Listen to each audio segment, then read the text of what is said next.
Hi, welcome back. So in this series, I am talking about some general principles that can be useful for designing projects, how to name files, how to organize files, that kind of thing. So far what we've talked about is a whole lot of principles for how to make good file names. And in the previous video, I talked about how you can think of files that belong to folders, which belong to other folders, as being associated with a file path, which is kind of like a really long name for the file that includes all the folders that it belongs to. So with that kind of information as background, what I'm going to talk about now is something that I have only just started learning how to do myself, and I should have been doing this a long time ago, which is templating.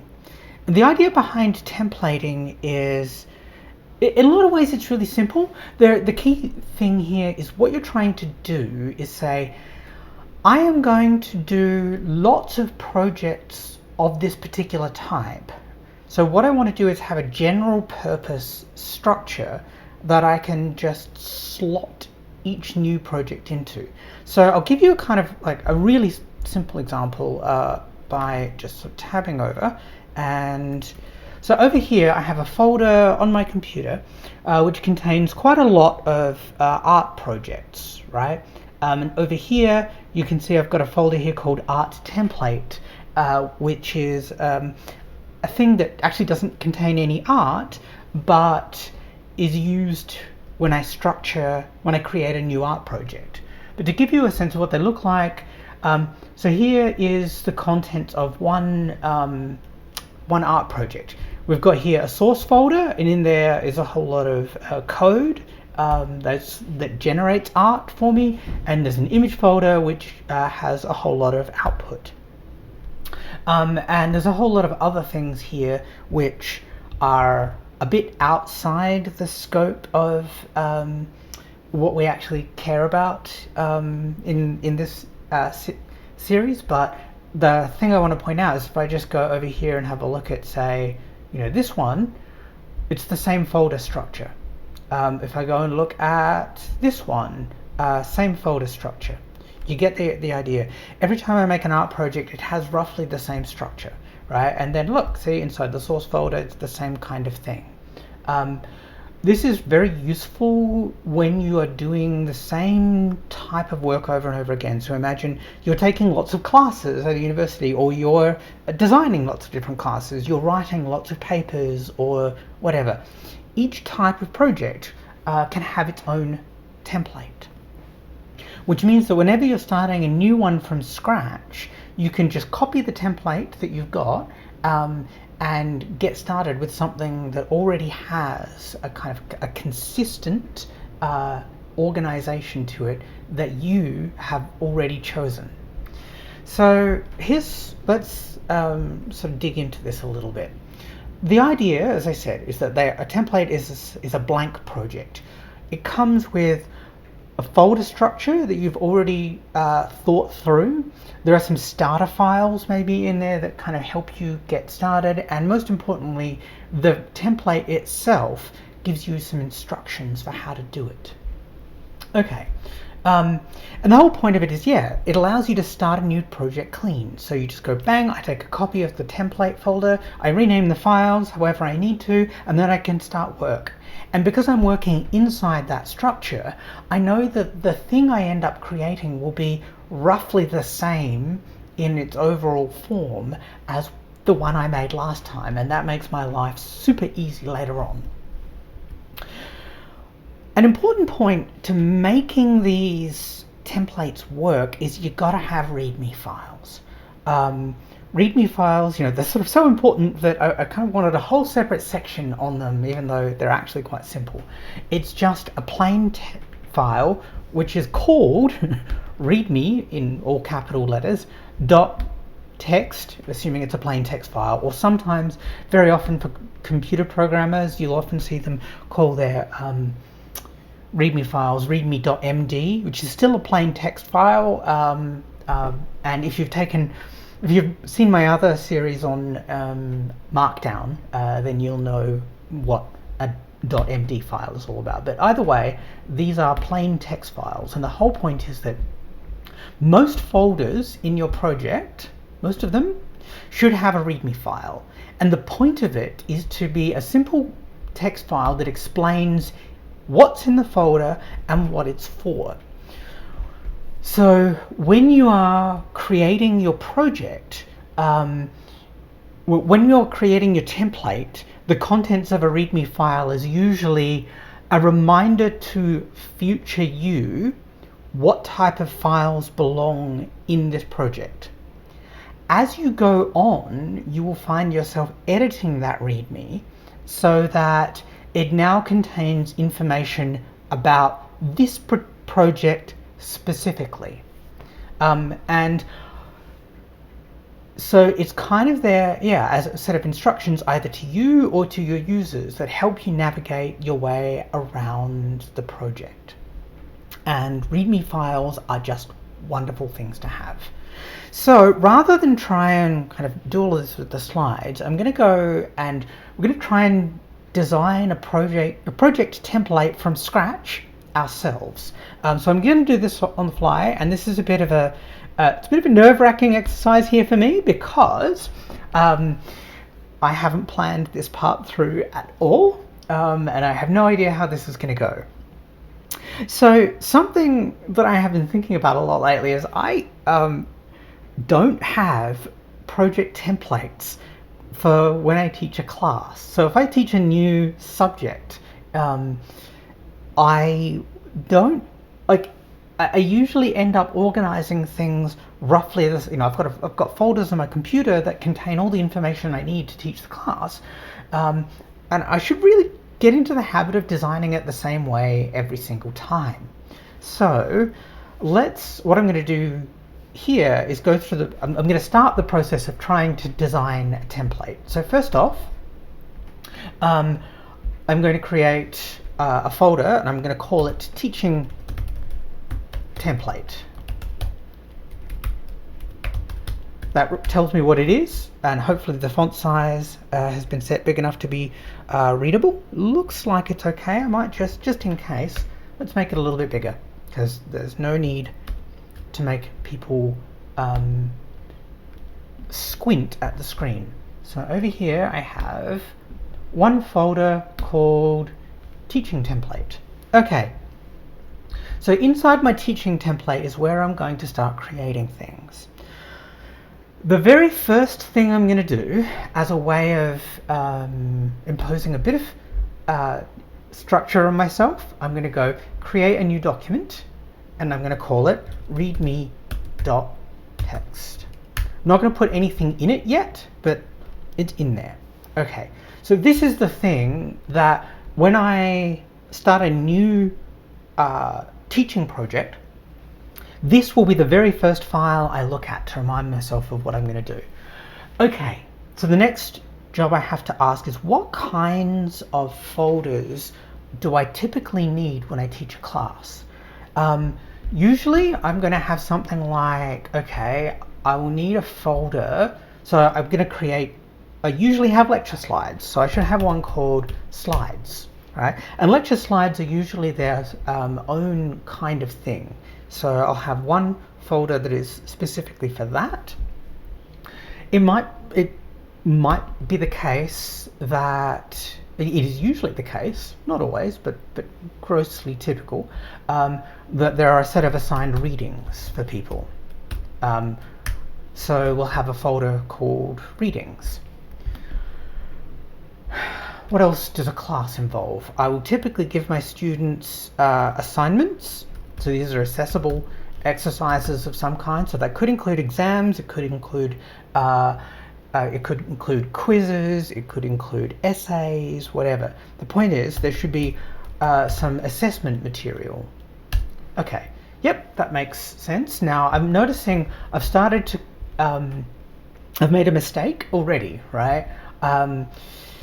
Where I've gone, okay, slides is plural, readings is plural, assessment is singular. Is that what I want? Like, I should think these names through, and I'm not going to try and get everything right this time, but it seems to me that I should aim to be consistent, so I'm going to change the name here to assessments. Okay, so I've got assessments over there. Now when I think about it, I usually give students things that are not just assessment. So I might have things that are called exercises, right? So things where I say, hey, you can practice by doing these exercises, but you won't be graded on them. And I usually like to keep for the sake of my own sanity, draw a bright line in my head between the things that are practice, which are things that I can give out to anyone, anywhere, it doesn't matter because they're practice exercises, and things that are assessments where I might need to make sure that I don't accidentally give people the solutions to the accessible material. So I will have over here, so we'll go practice exercises. Okay, something that occurs to me now when I look at this is go, well, these are not great names. I mean, practice exercises and assessments are typically the same kind of thing as each other, but the names are very different, and that doesn't make a lot of sense to me. So we might say something like, in teaching terms, we usually think of practice exercises as formative assessment, and then we might have something like the things that are actually you get examined on are usually called summative assessments. Okay, so now I've got folder names that correspond to the sorts of terminology that I would expect to be using when I think about my own teaching. Which is great up to a point, except like these, again, didn't I have some principles about having things play nicely with default orderings, right? The formative assessment and like if I organize these by name, so just tapping on that, you can see that it's got formative assessments first, then readings, then slides, then summative assessments. That's violating one of my naming principles. What I should really do is organize it differently, and so we'll call this assessment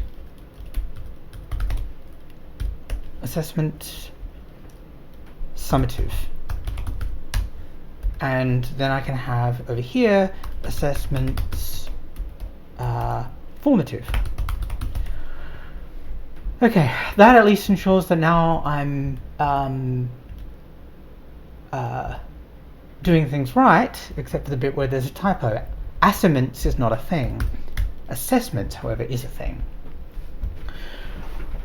Which now makes me realize, oh, right, the readings and slides, now that I think about it, are actually two things of the same kind, right? They're both materials that I give out to my students. So why don't I rename those and go materials, readings, materials, slides. Now I've got some names that tell me something about what I've got. So I've got the accessible materials over here, the assessment here, and I've got the materials that are being distributed. So readings and slides are quite typical for the sorts of things I produce. But recently, as a consequence of COVID, right, a lot of stuff is pre-recorded and it's going to go up on YouTube, so I better have a separate thing for videos, right? So I'll create another new folder over here, and I'm going to call this materials video. Okay, and I might want to make that materials videos, I guess, to be plural. You can make your own decisions about this. For now, I'm just going to go with plural on everything for the sake of this video. I'm not sure that that's necessarily the right way to do it in real life. A lot of people prefer single, not a big deal. Okay, so now we've got our materials that would be given out to students, and for the sake of keeping this short, I'll assume that those are the only kinds of materials my classes ever entail. In real life, there's actually a lot more, so I might be creating more subfolders when I go and do this for real, and I might want to make some other distinctions later on. Okay, but we're getting somewhere.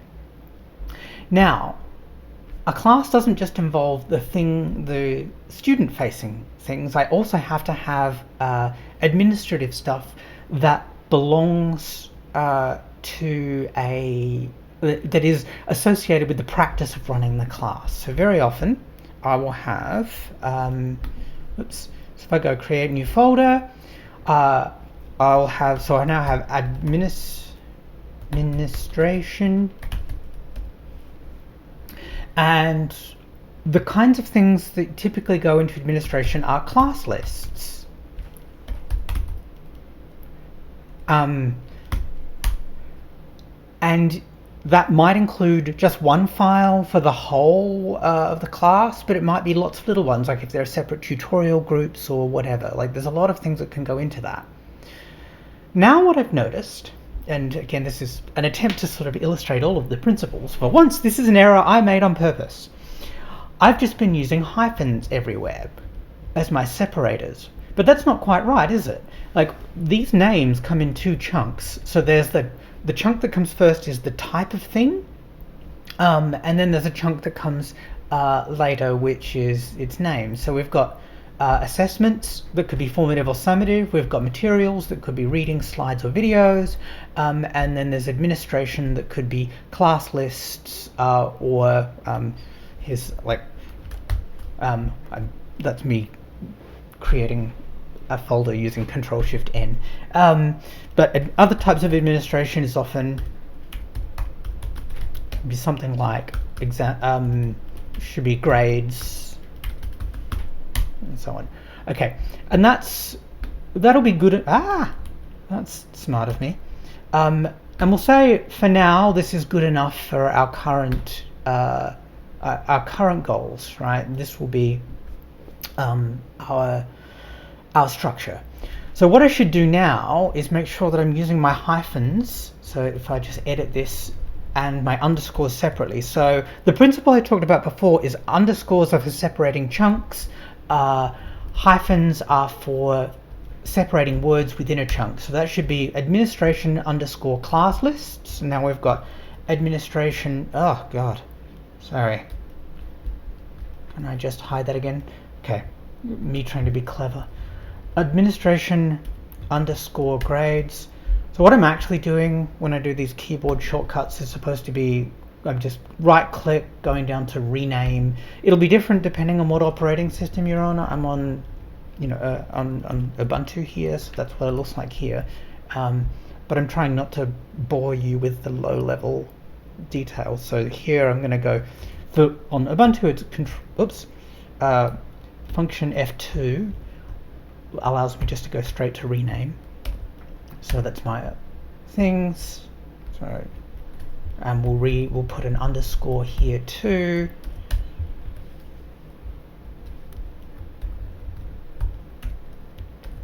Okay. Underscore there. Okay, so now we've got names that adhere, so a bunch of folders that adhere to our organizational principles. At this point, I have a choice, and it's not always obvious what the right answer to this one is. I have got 6 folders as it currently stands, and I don't mind having 6 folders. 6 doesn't feel like too many. But I could, if I wanted to, say something like, I could have a subfolder called materials, and then have 3 subfolders inside that materials folder. So I could, for example, kind of go something like this.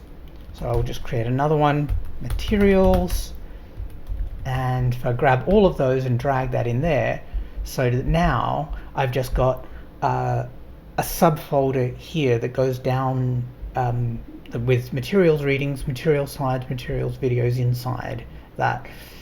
I think that for this particular example, that's overkill. So I'm going to Control X to cut and Control V to paste. So let's get rid of that one there. We delete that.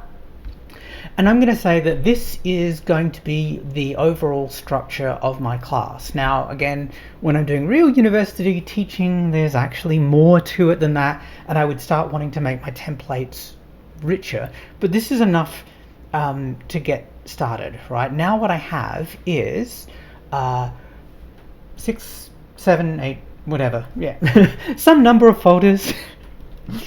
But enough that I can see them all on the same screen and it's not visually overwhelming. Everything's ordered nicely. And what I'm going to do is have a habit now of trying to put each class I do, make sure that I organize things into these folders, right? So what I want to do, just to make my life again simpler, inside each of these folders I'm going to put a readme.txt. So hold on, this is a little bit boring. Paste one in there, paste one in there, paste one in there, paste one in there, and place one in there. Okay, so now all of my folders has its own readme. So this is kind of what I've got now. Is I've got some structure here that corresponds to what I expect my teaching to look like. And now what I want to do is sort of fill it out a bit by having some instructions to me. So inside my readme.txt, I'm going to go, oh, hold on, it's trying to open it with RStudio. Stop. I didn't want to open it with RStudio. Please leave me alone. Go away. What I actually wanted to do is I'm going to open it with something simpler, a good old-fashioned text editor. I'm going to pick the dumbest bit of software on my computer for that, and then I'm going to say, hey, now I'm going to start writing this. So actually, let's not use that. I've forgotten that this software is useless. Close without saving, and I'm going to start putting some instructions in. Hold on. Let's use, here we go, sublime.txt, which is a slightly better way of working with text folders, text things. So here is my top level readme, right? And so I have this is my teaching template. And what I want to do is really just have some dot points. Okay, use this when this template for new classes. And let's see if I can make sure that this is, can I zoom on this? You'd think I should be able to, right? Apparently not. I don't use this editor very often. It doesn't matter. Let me see if I can, aha, there we go. Got it. Okay, there's our text. It's big enough now for everybody to read. Okay, so use this template for new classes, contains separate folders for materials, assessments, and so that's something that tells me when I'm opening up this template what it's for and what it contains. I should also probably be smart and include some instructions. As you go, edit this file to describe the class. Make sure it has information to make well, what kind of things do I want to make sure it has? So I don't just want to say what the class is, about where, when it was taught. And I might say that syllabus goes in here if it is very short.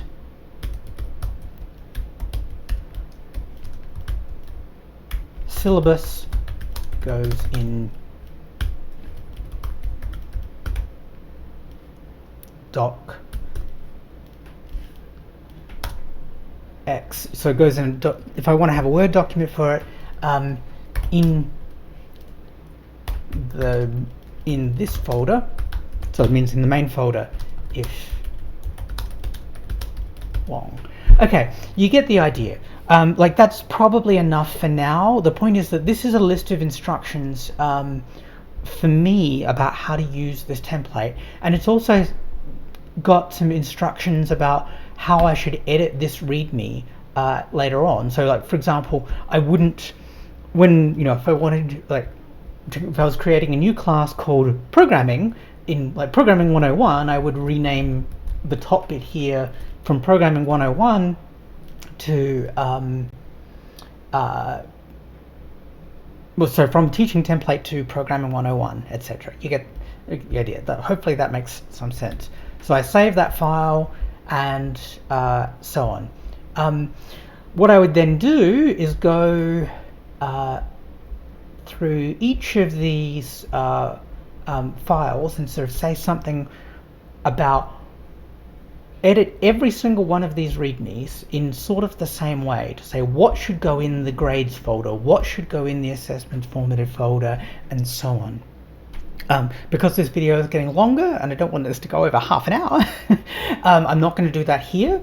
Instead, all I'm going to do is go back up, and then I'm just going to go and I will compress this, call it I'm going to call it example template .zip, and I've given it a very silly name. Hold on, because I put in .zip twice. Okay, there we go. Example template. Go boom. Control X to cut that. We're going to go back over here, and you don't need to worry about this, but this, and now I'm just going to delete all of that. This zip file now will be available with my slides. So this will actually now be up on the website, and you can go and look at it yourself to see what it looks like to be basically part way through the process of designing a project template. Okay, so enough of that. Hopefully that gives you a sense of both how you design a template, what some of your considerations should be, and how easy it is to accidentally start creating bad names, which I did multiple times there, but hopefully you could see how I went back and fixed them. Because I fixed them now, I won't make those same mistakes next time, because the template already fixes those errors for us. And that's sort of the point of having the template, meaning that when I start a new class, everything begins with the right set of folders and with the right names associated with files. Okay.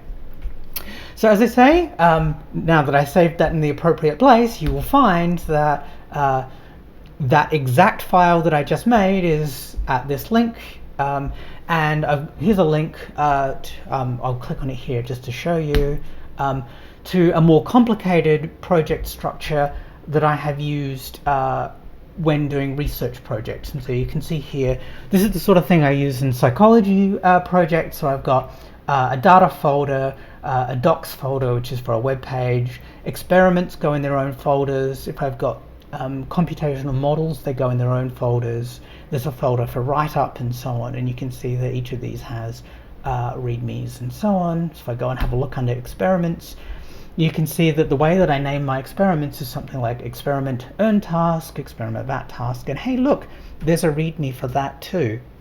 A nice thing for those of you who use GitHub, none of my introductory students will be doing that, is that the README automatically gets displayed on the site itself, which is really cool. But I didn't want to. If you're taking my classes and are like, what is all this GitHub stuff? You do not need to worry about it. The whole purpose of showing you a kind of project template that I use in practice is to give you a sense of it's supposed to be there not just for toy things. It can be used for real research projects and so on. Okay, so we'll close that. You can explore these things anytime you like. And that's it for this one. One more video after this, and I'm going to talk about, okay, where do all of my projects live? And I'll stop here.